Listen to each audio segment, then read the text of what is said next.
Priscilla Meireles matapang na sinugod ang kalaguyo ngayon ni John Estrada.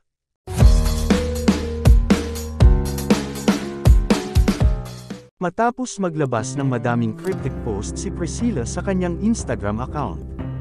Sa pagpapahayag niya tila pinapatamaan nito ang babae na nakikipagkita at nakikipag-date sa isang married guy. Alam naman ng lahat na kasal silang dalawa, kaya hindi maiwasan mag-isip ng ilang netizens na nahuli umano ni Priscilla si John Estrada na nangangaliwa.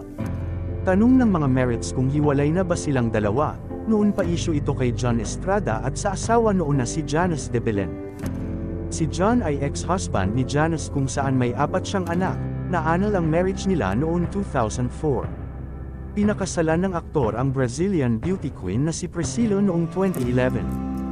Pinasag naman si Priscilla ng isang netizens na dapat siya daw ang sumagot sa post nito dahil alam daw ng lahat na siya ang dahilan kung bakit naghiwalay si Janice de Belen at John Estrada. Ngunit madiin na rin na pinabulaan ito ni Priscilla noon na matagal na daw anal si John Estrada at Janice de Belen bago pa daw siya pumasok sa buhay ng veteranong aktor. Sa ngayon hindi pa din nagsasalita si John Estrada sa kinakaharap niyang isyu ngayon na pangangaliwa sa asawang si Priscilla.